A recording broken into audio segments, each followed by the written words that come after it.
મિત્રો જય દાદા દ્વારકાથી જય માં ભવાની. કેમ છો બધા? મજામાં ને? મિત્રો આજે આપણે વાત કરીએ સગા વહાલા. આપણે બોલીએ છીએ ને ઘણી વખત કે સગા વહાલા છે, તો એની વ્યાખ્યા તમને સમજાવું મિત્રો. કે સગા હોય ને એમાં વાલપ ન હોય, વાલા ન હોય, અને વાલા હોય ને એ તમારા સગા ના હોય. માર્કિંગ કરજો. કારણ કે તમારા કોઈ પણ પ્રસંગ પાત અને ભાવભર્યા આમંત્રણથી આવતા જે કોઈ લોકો છે ને એને સગા કહેવાય. તમારા ઘરે કોઈ પણ પ્રસંગ હોય એમાં તમે એને ખૂબ જાળવીને સંભાળીને સાચવતા હોય, છતાં એમાંથી કઈ ન કઈ, આપણે કહેવત છે ને દૂધમાંથી પૂરો, એમ કઈ ન કઈ ખામી કાઢે ને એને સગા કહેવાય. અને વહાલા એવા હોય કે તમે જેને આમંત્રણ ન આપ્યું હોય અને એને ખબર પડે ને કે મારા ફલાણા મિત્રના ઘરે લગ્નનો પ્રસંગ છે, તો એ તમારી ઊંડાણપૂર્વક તમારી સ્થિતિ જોઈ અને તમે જો મુશ્કેલીમાં હોય ને એમાં તમારો સહારો થઈને ઊભા રહે ને એ વહાલા હોય. તમારું જેવું છે તેવું સરસ મજાનું સારું બતાવી જાણે ને એ વહાલા. પરંતુ તમારા ગમે તેવા રાખવા છતાં કઈ ન કઈ ખામી કાઢે ને એનું નામ સગા. મિત્રો આપણે જોઈએ છીએ કે જ્યારે જ્યારે સગા વહાલાની વાત આવે ને ત્યારે આપણે ખરેખર ઊંડાણપૂર્વક વિચારીએ છીએ કે ભાઈ આપણા સગા સંબંધી સ્નેહી આ બધા શું કરતા હશે. આપણે એની સંભાળ લઈએ, એના સાથે વાત કરીએ, એની સાથે સંબંધ જાળવવાની તકેદારી રાખીએ, છતાં તમારા સંબંધની અંદર નજીવી નાની એવી ભૂલ હોય અને આ રાઈનો પહાડ કરે ને એનું નામ સગા. જ્યારે વહાલા કેને કહેવાય કે તમારા કોઈ પણ પ્રસંગની અંદર ખામી હોય ને તો એ ખામી ઢાંકવાનો પ્રયત્ન કરી અને સારું બતાવે ને એ વહાલા. એટલે મિત્રો સગા વહાલા આપણે વાત કરીએ છીએ, પણ સગા ને વહાલામાં જમીન આસમાનનો ફેર હોય છે.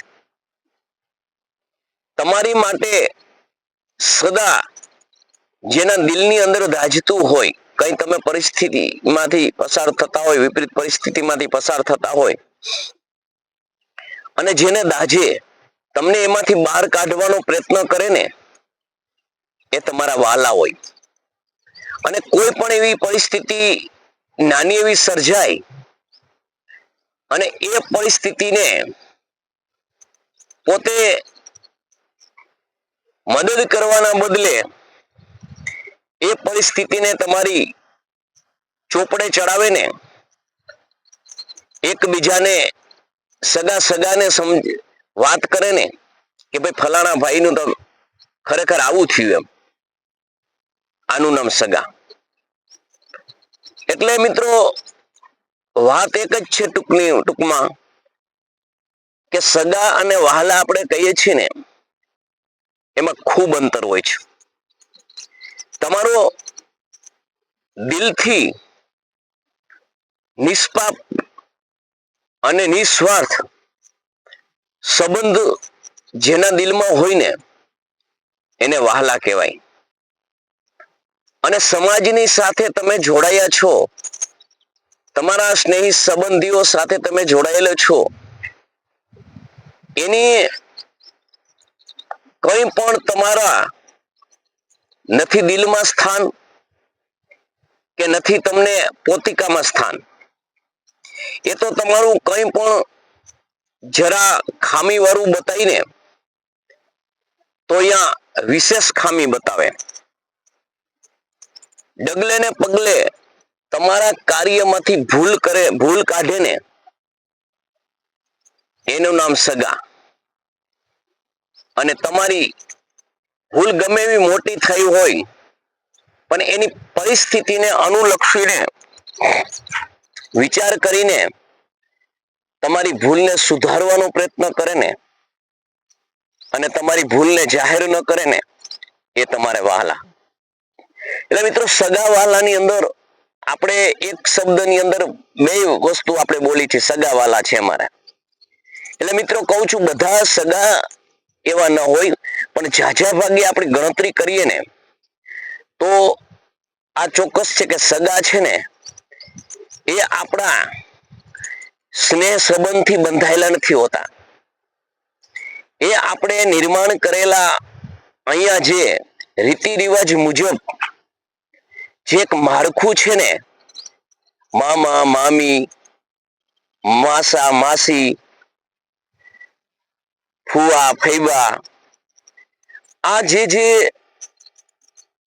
આપણા સંબંધો છે ને એ સંબંધો આપણે ઉપરથી આવ્યા ને ત્યારે આપણી પેઢીમાં બંધાયેલા છે. એટલે એને તો તમારે ન છૂટકે નિભાવવા પડે છે. કારણ કે જો એ સગાને તમે સાચવો નહીં ને તો તમારા સમાજની અંદર તમે આખા ચિતરાઈ જાઓ, તમે પંકાઈ જાઓ કે ભાઈ ફલાણા કેવા માણસો છે, ફલાણાને દીકરાનો પ્રસંગ હોય અને કંકોત્રી લખતા હોય ને તો મિત્રો આ સગાવાલામાં એકાદાની કંકોત્રી રહી ગઈ હોય ને, ભૂલાઈ ગયું હોય ને, અને માંડવાના બે દી આઘા હોય ને અને આપણને ખબર પડે કે ભાઈ આ તો ભૂલાઈ ગયું ને, આ તમે ફોન કરી વોટ્સઅપ ઉપર કંકોત્રી મોકલો અને પછી તમારા માથે વણઝાર છૂટે ને એની વાતોની, એના શબ્દોની, કે તમારે અમે એક જ ભૂલાઈ ગયા. આવા વિશેષ તમને વાક્યોમાં તમને સંભળાવે ને એનું નામ સગા. જ્યારે તમારી સાથે કઈ સંબંધ જ નથી, તમારે એ સમાજના પણ નથી, છતાં એને કંકોત્રી પણ તમે લખી નથી, છતાં એ માણસ પડદાના પાછળ રહી અને તમારું કોઈ પણ ભૂલ હોય ભૂલી જઈ અને તમારો પ્રસંગ દીપાવે ને એનું નામ વહાલા. એટલે મિત્રો, સગા વહાલાની અંદર આપણે જોઈએ છીએ ને તો ખરેખર તમને નથી લાગતું આવું થાય છે? એટલે હંમેશા માટે યાદ રાખજો કે સંબંધ છે ને એ તમારે નિભાવવો હોય ને તો તમારે સગા સાથે બહુ ધ્યાન રાખી અને દીર્ઘ દ્રષ્ટિથી તમારે નિભાવવો પડે. જ્યારે વહાલા હોય ને એનો સંબંધ તમે નિભાવો કે ન નિભાવો, પણ તમારું વ્યક્તિત્વ એવું હોય સારું એટલે એ લોકો સામા નિભાવે છે. આપણે ઘણી જગ્યાએ આપણે જોઈએ છીએ કે કોઈ પ્રસંગ હોય, પ્રસંગમાં બધા ભેગા થયા હોય અને એ પ્રસંગની વચ્ચે કઈ તમારું નબળું કાર્ય હોય કે તમારી કોઈ જીવનમાં ભૂલ થઈ ગઈ હોય, 10-15 જણાની વચ્ચે ડાયરાની અંદર, આપણે ડાયરાની પરંપરા હોય ને બધા સમાજની અંદર, એ ડાયરાની વચ્ચે તમને પેરે લુગડે દિગંબર કરી દે ને એનું નામ સગા. જ્યારે વહાલા છે ને એ તમારી વાતને સંભાળી લઈએ, તમારી વાતને થાળે પાડી દઈએ, તમારું શુભ ઈચ્છે, આને મિત્રો વહાલા કહેવાય. એટલે જીવનમાં યાદ રાખજો મિત્રો કે સગા હોય એ વહાલા નથી હોતા અને વહાલા હોય એ સગા નથી હોતા. તો મિત્રો મારો વિડીયો તમને કેવો લાગ્યો કોમેન્ટ કરીને જણાવજો. જય માતાજી, જય દાદા દ્વારકાથી, જય મા ભવાની.